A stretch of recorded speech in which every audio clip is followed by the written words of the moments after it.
छोटे बच्चों को बाजमात नमाज में आखिरी सफ में खड़ा करने का शरई हुक्म।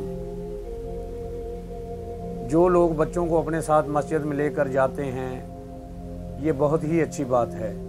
बच्चों की तरबियत के लिए मौसर तरीन वक़्त उनका बचपन है। आप उनको उंगली पकड़कर जिस रास्ते पर ले जाएंगे वही उनकी ज़िंदगी की राहें मुतय्यन करेगा।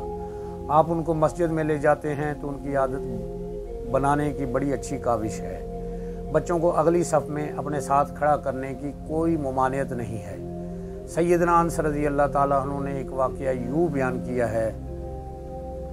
हज़रत अनस बिन मालिक रज़ी अल्लाह ताला अन्हु फरमाते हैं कि उनकी दादी मलिका रज़ी अल्लाह ताला अन्हा ने रसूल अकरम सल्लल्लाहु अलैहि वसल्लम को खाने की दावत दी तो आप सल्लल्लाहु अलैहि वसल्लम ने खाना खाया और फिर फरमाया, उठो मैं तुम्हें नमाज पढ़ाऊँ।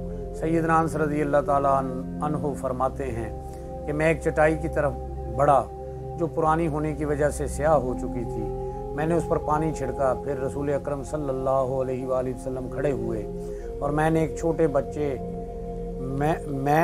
एक छोटे बच्चे ने आप सल्लल्लाहु अलैहि वसल्लम के पीछे सफ़ बनाई और गुड़िया हमारे पीछे थी।